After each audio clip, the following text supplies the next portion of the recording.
Tribunal Civil condenó a Parvularia y a Jardín Infantil a pagar indemnización por muerte de niño olvidado en un auto. Corte acoge recurso de protección de ciudadano peruano a quien le negaron tarjeta de débito por tener su cédula de identidad vencida. Tribunal condenó por prácticas antisindicales a empresa que trató de sobornar al presidente del sindicato en medio de una negociación colectiva. Tanto la parvularia responsable como el jardín infantil Mandarino deberán responder por la muerte de un niño de 2 años a quien olvidaron en un auto a pleno sol. El 15º Juzgado Civil de Santiago basó su decisión en que existió un contrato extra académico e informal para ofrecer servicios de transporte de los alumnos. Los padres y el hermano de Borja presentaron una acción de responsabilidad civil contractual por incumplimiento grave de las obligaciones del contrato de prestación de servicios de transporte. El niño de casi 3 años murió de un edema pulmonar agudo, luego de quedar olvidado al interior del auto de una parvularia del Jardín Infantil Mandarino. La acción fue presentada en contra de 4 trabajadoras y el jardín, entre ellas la conductora del auto y la representante legal del establecimiento ubicado en Huechuraba. Tenía organizado desde el jardín infantil un sistema de traslado de niños que, si bien no lo hacía el jardín en sí mismo, lo hacían las parvularias que trabajaban en él. Y consistía básicamente en que las parvularias pasaban a buscar a los niños, en particular a este niño Borja, el nombre, en las tardes lo llevaban al jardín y luego era retirado o por su familia en algunos casos, particularmente el caso de su abuelo. El 26 de abril de 2011, Eugenia Rifo, parvularia que olvidó a Borja en el auto, fue condenada a firma mensual durante 2 años por cuasi delito de homicidio. La familia del niño insistió en la responsabilidad del jardín en el hecho y los demandó civilmente por daños y perjuicios. Y es muy grave porque, ¿no es cierto?, un niño de a los 12 años que no llega al colegio no puede decir hizo la cimarra. Pero una criatura de 2 años y tanto que no llega al colegio, no dando aviso a los padres, obviamente que algo que puede haber ocurrido, algo grave. Entonces, deberían haber llamado a los padres, o imagínese un caso que no haya pasado nada de esto, pero no llega el niño, bueno, algo pasó. Entonces hay que llamar a los padres, preguntar qué es lo que pasa, y eso obviamente es un deber del colegio. Lo que está de por medio, digamos, en materia de la responsabilidad civil, es si este servicio, que era un servicio de transporte, puede ser imputado no solo a la persona que lo realizaba, es decir, a la parvularia, sino que si respecto del mismo existía o no participación del jardín infantil. La defensa del jardín apeló a que el servicio de transportes era cancelado directamente a las parvularias que realizaban los traslados y no significaban un beneficio económico para el establecimiento y que tampoco se había celebrado un contrato entre la Sociedad de Educación y los apoderados. El colegio debería haber tenido los protocolos para que se encendieran rápidamente las alarmas en torno a que el niño no estaba en la sala de clase. Y en ese sentido el fallo es sumamente interesante porque se da cuenta que es un criterio que modernamente se podía poner como imputabilidad objetiva. Es decir, que dado esas circunstancias, inmediatamente hay un juicio axiológico de reproche hacia el colegio que es la base de la responsabilidad civil. Además, en el afán de defender la posición del jardín, los abogados hacen alusión a una cláusula de irresponsabilidad que habían creado en el estatuto del establecimiento. Un poco la alegación que hace el jardín infantil dice, mire, yo no tengo responsabilidad porque así está establecido y usted asumió esa circunstancia. Bueno, eso, y la sentencia lo que dice en este caso es, mire, por mucho que usted pacte una cláusula de exoneración de responsabilidad, este pacto no puede significar que beneficie a alguna de las partes en términos de excluir la misma, excluir la responsabilidad, cuando se produce daño. Específicamente respecto al daño a las personas, porque las personas afectan derechos fundamentales, por lo tanto tú no te puedes eximir de no dañar a una persona. O sea, una cláusula de irresponsabilidad no te libera. El contrato entre ambas partes impone al transportista un nivel de diligencia y cuidado en la que tiene responsabilidad. Así está establecido en el artículo 1547 del Código Civil. Si la ley otorga responsabilidad a quienes ejercen el servicio de transporte, bueno, esas son las normas que deben ser aplicadas, por un lado, y en segundo lugar, porque se citan todo lo que son las normas relativas al daño, digamos. Cómo se construye a partir de un contrato el daño moral que es bien interesante y que el fallo así lo toma, es decir, frente a incumplimientos contractuales se puede otorgar daño moral. El Tribunal de Primera Instancia excluyó de responsabilidad a las otras trabajadoras que hacían transporte de niños y condenó a la parvularia Rifo Tapia y al Jardín Infantil Mandarino a pagar 160 millones de pesos de manera conjunta para los padres del niño que falleció. Durante julio de este año comenzó la etapa de implementación del proyecto Servicio de Traducción en Línea para Tribunales de Justicia, una iniciativa que permite mejorar el acceso a la justicia de personas con capacidades auditivas diferentes y migrantes que no hablan español. Durante el año 2016, el Poder Judicial comenzó un proyecto piloto en 6 tribunales del país de un sistema de traducción en línea para atención de público y en las audiencias. La iniciativa comenzó con lenguaje de señas, lenguas originarias y creol.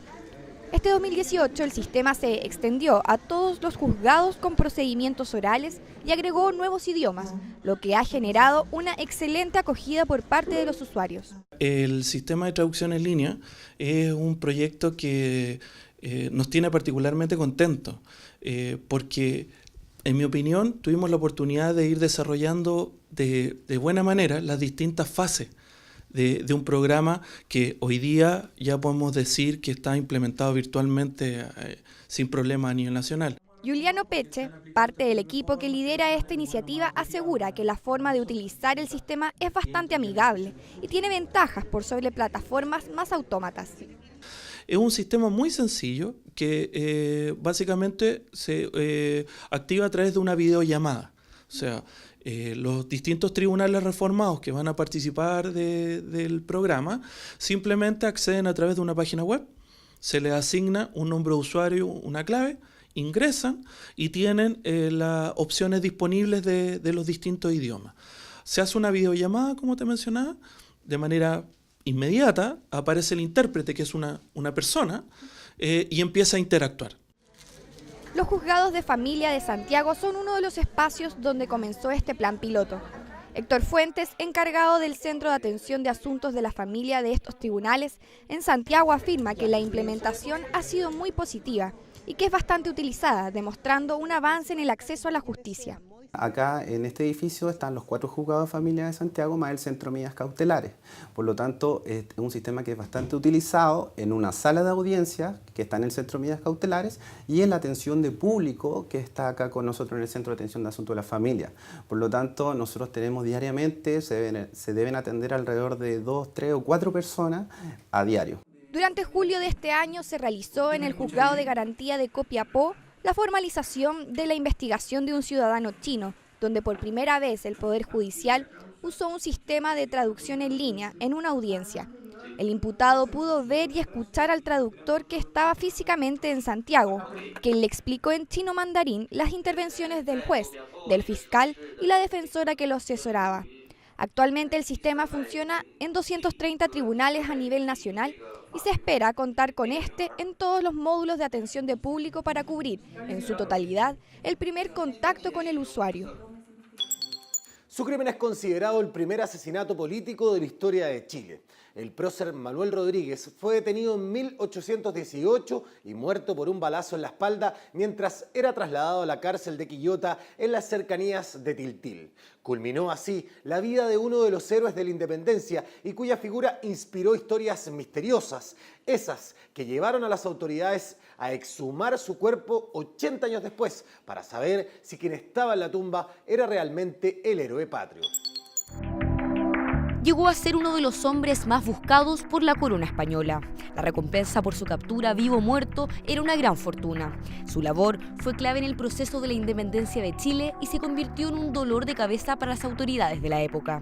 Sin embargo, una vez conseguida la emancipación, fue detenido y asesinado.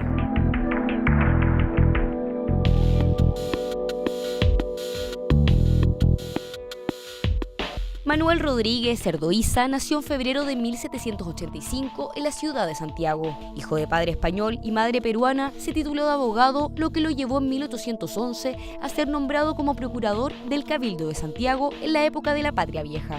Posteriormente fue ministro de Guerra y diputado. Rodríguez rápidamente entró en el campo, digámoslo, de la política, particularmente porque justo le toca vivir el periodo que va del 10-11, digamos que un periodo muy, muy convulso, cuando surge también la figura de José Miguel Carrera, que era un antiguo y viejo amigo de Manuel Rodríguez, más todavía porque además eran vecinos. Pese a su cercanía con José Miguel Carrera, al punto de ser parte de su gobierno, Manuel Rodríguez conoció la cárcel durante 1813, durante la Patria Vieja, por desencuentros políticos con quien era el máximo líder del país. Sin embargo, fue indultado y retomaron la relación.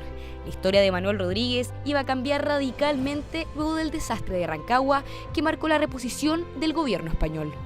Cuando las tropas chilenas y los pocos, y se da este exilio patriota después de la batalla de Rancagua en octubre de 1814, entre las personas que cruzan la cordillera están efectivamente José Miguel Carrera y Manuel Rodríguez.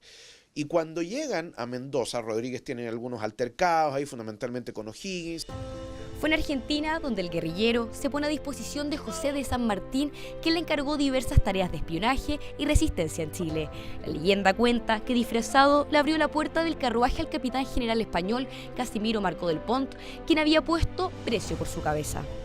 Encargado de generar bandas que asaltaban caminos, destruir propiedad gubernamental, todo lo que tiene que ver con la insurgencia revolucionaria. Y le servía de alguna manera pasar discretamente frente a ciertos momentos, disfrazado, precisamente para que no lo tomaran prisionero. El 12 de febrero de 1817, en la batalla de Chacabuco, con el triunfo patriota, el fundador de los Húsares de la Muerte fue incorporado al ejército. Pero la relación con O'Higgins se tensó aún más con la ejecución de los hermanos Juan José y Luis Carrera Verdugo, y sobre todo con la carta que envió O'Higgins al padre de los Carrera, cobrando las balas que utilizaron. Entra a caballo, cuenta la historia, al Palacio de Gobierno, que hoy día está donde está el Museo Histórico Nacional, y hace que O'Higgins salga a los balcones y lo increpa directamente de que él es el culpable de la muerte de los Carrera. O'Higgins le habría dicho que no, que esto fue el gobierno de Mendoza y que él no tenía nada que ver en el asunto. Ese mismo año, O'Higgins mandó arrestar a Rodríguez. En mayo fue trasladado a la prisión de Quillota y en el camino fue asesinado con un disparo en la espalda en la Cancha del Gato, cercanías de Tiltil. Los descargos que hacen los oficiales que dieron muerte a Rodríguez es que Rodríguez intentó fugarse y que ante el haber tomado por sorpresa a estos 5 custodios que tuvo en ese momento, le significó a ellos defenderse y llevar a cabo la ultimar a Rodríguez. Tan solo 5 años después, en junio de 1823, y habiendo sido derrocado O'Higgins y sustituido por el pipiolo Ramón Freire, cercano a la figura de Rodríguez, se inició una investigación para esclarecer su muerte, donde se confirmó que el oficial español Antonio Navarro lo asesinó por orden de O'Higgins. Se trata de buscar dónde está el cadáver de Manuel Rodríguez. Efectivamente se va a la iglesia en Tiltil, donde habría estado enterrado, cerca del altar de la iglesia, y ahí se hace un levantamiento, se hace una excavación y se encuentran no 1, sino 3 cuerpos. Todo esto gracias a la confesión que hizo el juez subdelegado de la época, un tal Tomás Valle, que uno de sus empleados, Hilarión Cortés, fue testigo de la muerte de Manuel Rodríguez. Y bueno, esta persona le cuenta a su patrón y a los días van a buscar el cuerpo, los restos que quedaron de Manuel Rodríguez. Sin embargo, casi 80 años después de su muerte, el Comité Patriótico conformado por Justo Abel Rosales, Enrique Allende y Abelardo Carvajal solicitó la exhumación del cuerpo de Rodríguez, lo que fue aceptado por decreto supremo el 8 de junio de 1894. Ahí, sus restos fueron llevados al cementerio general. Y además los animales habían hecho también lo suyo. Y encontraron un cuerpo con medio cráneo, sin ropa, con obviamente la descomposición natural, como les dije, y muestras de que los animales habían comido parte del resto también de Manuel Rodríguez. En julio de 2008, 200 años después, los descendientes del prócer solicitaron nuevamente exhumar sus restos, lo que fue negado por la Corte de Apelaciones de Santiago, que declaró inadmisible la petición. El objetivo era verificar si el cadáver corresponde o no al húsar de la muerte e histórico personaje de nuestro país.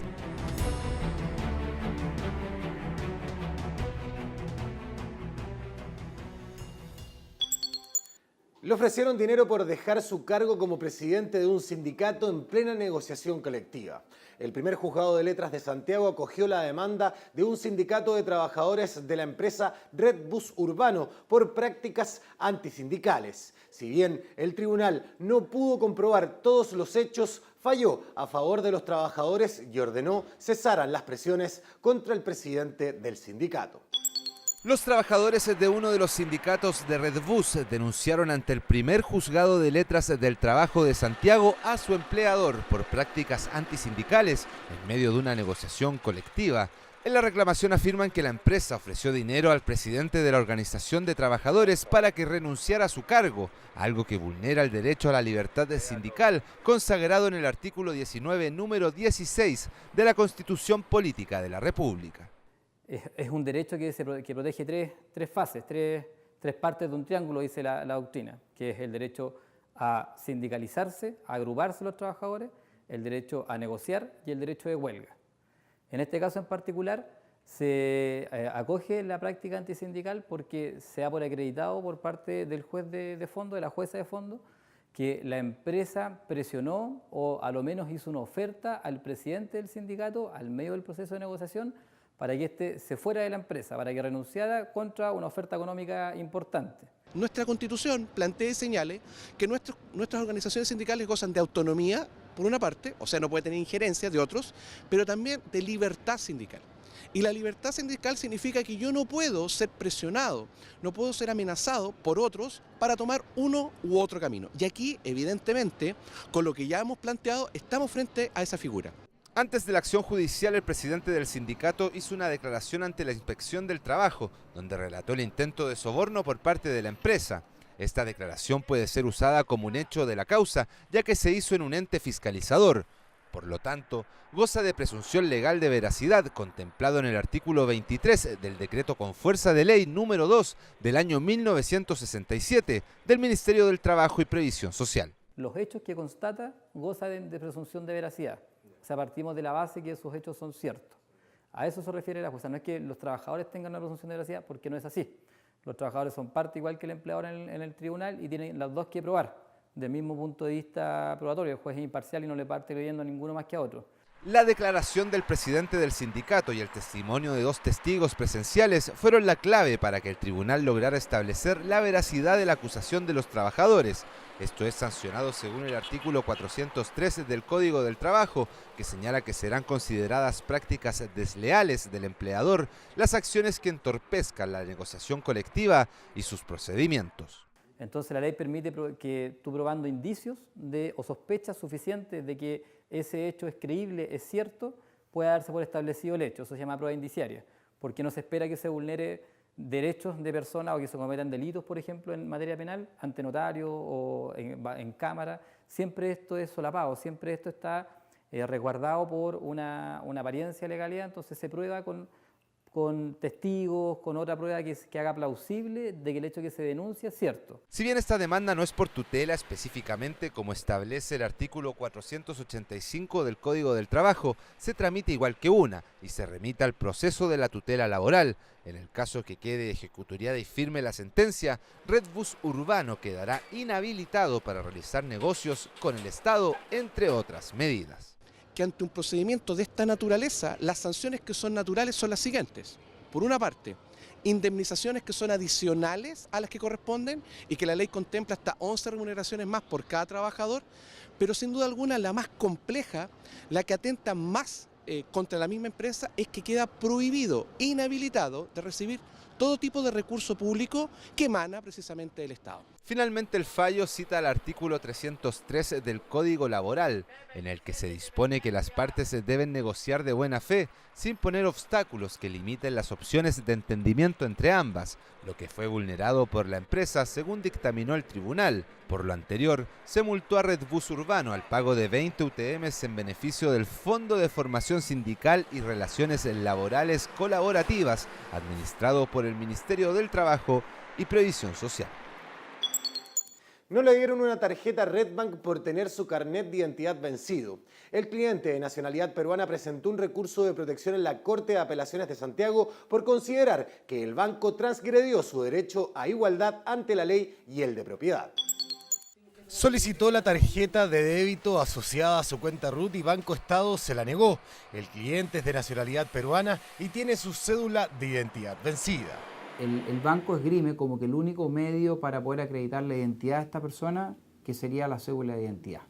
Y dice, mira, en realidad, si su cédula de identidad está vencida, dice, no tengo cómo verificar la identidad y por lo tanto no le puedo otorgar la tarjeta de Redbank. Y además, le dice el banco, hay otros medios a través de los cuales usted puede obtener los fondos, que sería a través de transferencia de fondos a terceros. El cliente afectado presentó un recurso de protección en la Corte de Apelaciones de Santiago por considerar que al negarle la posibilidad de obtener una tarjeta de débito, parte de sus derechos fundamentales fueron vulnerados. Con fecha 14 de junio del año 2018 se interpone un recurso de protección en contra del Banco del Estado de Chile, pues un cliente, el recurrente, considera que el banco incurrió en un acto o en alguna omisión arbitraria o ilegal. Según el razonamiento del tribunal, el banco vulneró los derechos a la igualdad y a la propiedad del ciudadano peruano establecidos en el artículo 19, número 2 y número 24, respectivamente, de la Constitución Política. Esta persona no tenía cómo disponer de esos fondos, porque al ser una cuenta vista entendemos que no tiene un cheque, por ejemplo, para haber podido hacer un cheque y retirar los fondos.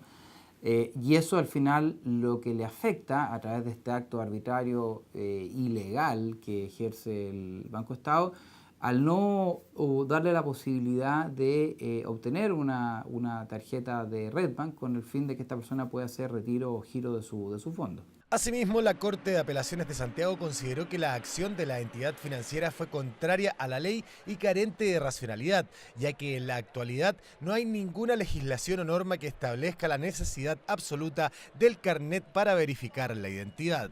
No hay ninguna ley que exija que personas extranjeras acrediten mediante cédula de identidad expedida en Chile su identidad, toda vez que también lo pueden hacer a través del pasaporte. Según establece el artículo 8 de la Ley de Extranjería, tendrán el carácter de documentos idóneos los pasaportes auténticos y vigentes u otros documentos análogos que califique el Ministerio de Relaciones Exteriores, como asimismo la documentación que determinen los acuerdos o convenios suscritos sobre la materia por el Gobierno de la República. Por ejemplo, si esta persona tiene un pasaporte vigente, que era el caso en cuestión, ese documento en sí mismo es perfectamente suficiente para verificar que esta persona que dice ser tal persona, en definitiva es esa persona y se acredita con otro documento. Según expertos, eso no solo ocurre cuando el cliente es extranjero, ya que en el caso de que a un chileno se le niegue la posibilidad de obtener una tarjeta por no tener su cédula de identidad vigente, también se puede utilizar otro medio para acreditar la identidad. Cualquier documento que acredite tu identidad, puede ser desde el carnet de conducir, el pasaporte u otro documento. Es importante, lo relevante en esto es que al banco le debe quedar claro y tener medios suficientes para poder acreditar que la persona que dice ser tal persona es efectivamente esa persona. En este caso, la Corte de Apelaciones de Santiago acogió la acción constitucional presentada y ordenó que Banco Estado entregue una tarjeta Redbank asociada a su cuenta vista previa comprobación de su identidad mediante la exhibición de documento idóneo. La abogada Ángela Vivanco se convirtió en ministra de la Corte Suprema luego que el Senado aprobara su nominación. La también docente juró el pasado 9 de agosto y asumió el cargo que dejó el juez Patricio Valdés en enero. La destacada abogada y académica Ángela Vivanco juró el pasado 8 de agosto como nueva ministra de la Corte Suprema en una ceremonia a la que asistieron ministros del máximo tribunal, académicos de la Pontificia Universidad Católica de Chile y familiares. El presidente de la Corte Suprema, Haroldo Brito, destacó la carrera académica de la abogada y el aporte que realizará al máximo tribunal del país. Muy emocionada, muy contenta, ha sido una muy bonita ceremonia. Me parecieron además muy bonitas las palabras del presidente, don Haroldo Brito, sobre mi persona y las agradezco especialmente. Y además un momento muy sentimental y muy emocionante porque han estado acá la familia, los amigos, las personas que han seguido este proceso que ha sido muy largo. Con la presencia de los ministros de la Corte Suprema Juan Eduardo Fuentes y Carlos Aranguis, la Corte de Apelaciones de San Miguel celebró su aniversario número 39. La ceremonia fue encabezada por la presidenta del Tribunal de Alzada, ministra Ana Cienfuegos, quien señaló que dicho tribunal acoge realidades muy distintas a lo largo de toda su jurisdicción. Fue una corte siempre con características bien especiales, con características por el sector geográfico donde está ubicado, uno de los sectores, un sector pobre de Santiago, con sectores rurales también, con sectores cordones industriales importantes, entonces eso le dio un sello muy especial. El presidente de la Corte de Apelaciones de Arica, Marcelo Ursúa, y el ministro de Bienes Nacionales, Felipe Ward, encabezaron la ceremonia de traspaso oficial del inmueble fiscal que alberga el Tribunal de Alzada y otros 4 juzgados a la Corporación Administrativa del Poder Judicial. Y ahora, por suerte, estamos teniendo un logro de mejores presupuestos y hemos avanzado. Le acabo de mostrar al señor ministro cómo están las dependencias de este edificio, lo que hemos invertido en él, y por lo tanto es una gran satisfacción que ahora pueda ser del Poder Judicial. El pasado 8 de agosto se realizó el Seminario Internacional Elección de Altas Autoridades del Sistema de Justicia, ¿quién los elige y por qué?, organizado por el Instituto de Estudios Judiciales. La actividad tuvo como objetivo explorar cómo es posible generar la máxima transparencia en los procedimientos de elección de las altas autoridades en los sistemas de justicia. El ministro de la Corte Suprema, Héctor Carreño, inauguró el seminario Reforma Procesal Civil Nuevos Desafíos, una actividad académica que inicia un relanzamiento de la discusión sobre el sistema civil en nuestro país. También estuvieron presentes el ministro de Justicia, Hernán Larraín, y el senador y presidente de la Comisión de Constitución de la Cámara Alta, Francisco Buenchumilla. El Poder Judicial está muy de acuerdo en que se retomen estos trabajos, está dispuesto a colaborar. El Pleno de la Corte Suprema ha designado una comisión tripartita para estos efectos. Tengo el honor de ser el miembro más antiguo de esa comisión. Hasta el Tribunal de Juicio Oral en lo Penal y el Juzgado de Garantía de Angol llegó el presidente de la Corte de Apelaciones de Temuco, Álvaro Mesa, quien en el marco de la Semana Mundial de la Lactancia Materna inauguró una nueva sala de lactancia. Las madres que concurren con sus hijos a diferentes diligencias, para ella es un agrado que el tribunal les ofrezca una sala de lactancia, en un primer sentido. En un segundo sentido, como acceso a la justicia. La mujer y su hijo, ¿no es cierto?, si concurren a un tribunal, que sepan que es un lugar de seguridad y tranquilidad. El presidente de la Corte de Apelaciones, Álvaro Mesa, afirmó que la iniciativa es un ejemplo que esperan replicar a lo largo de todos los tribunales de la jurisdicción. Los contratos a plazo fijo y por obras son 2 tipos de relación laboral entre un trabajador y el empleador que tienen en común que se fija una fecha de término. Sin embargo, tienen más de una diferencia. En la siguiente cápsula educativa te las explicamos. El Código del Trabajo permite que los contratos puedan ser indefinidos o definidos. Entre estos últimos se cuenta el contrato a plazo fijo, que pone una fecha para terminar la relación laboral. Debe tener una duración máxima de 1 año. En el caso de personas con título profesional o técnicos, puede ser de hasta 2 años. La Dirección del Trabajo prohíbe terminar de manera anticipada el contrato y cuando éste cese, el empleador puede renovarlo si lo necesitara. Sin embargo, si lo renueva por segunda vez, se convierte automáticamente en un contrato indefinido. En cambio, el contrato de obra, o también llamado por faena transitoria, es el que concreta para la realización de un trabajo momentáneo temporal, es decir, es una labor determinada y específica dependiente de la duración de esta. El presidente de la Corte Suprema, Haroldo Brito, recibió en audiencia al director de la División de las Américas de la ONG norteamericana Human Rights Watch. Esta y otras informaciones en la agenda del presidente. El presidente del máximo tribunal, Haroldo Brito, participó del Encuentro Nacional de Periodistas que integra la Dirección de Comunicaciones del Poder Judicial. La actividad duró 3 días y se desarrolló en el Palacio de Tribunales. Durante el encuentro, los profesionales tuvieron capacitaciones de construcción de relatos, confianza institucional y sobre la implementación de la planificación estratégica institucional. Tenemos este encuentro de coordinación, de planificación y básicamente de revisión de cuáles son nuestro plan estratégico, cómo lo estamos desarrollando y cómo responde a las necesidades institucionales, cómo construimos nuestros mensajes, cómo llegamos más a la ciudadanía. Entonces hay un montón de materias que resolver y que discutir y esta es la instancia para hacerlo. El director de la División de las Américas de la ONG Human Rights Watch se reunió con el presidente de la Corte Suprema, Haroldo Brito, tras la audiencia al representante en Chile de la ONG, que vela por los derechos humanos. Manifestó su agradecimiento por la reunión, que sirvió para conversar sobre temas presentes en el debate público del país, como el cumplimiento de penas por parte de aquellos que han sido condenados por crímenes de lesa humanidad.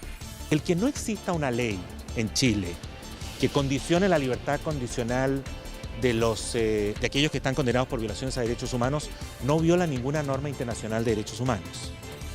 Ahora, si Chile decidiera dictar una norma de esa, es decir, promulgar una legislación en esa materia que con toda claridad establezca que los violadores a derechos humanos deben confesar o deben arrepentirse de sus delitos, también sería perfectamente consistente con los estándares internacionales.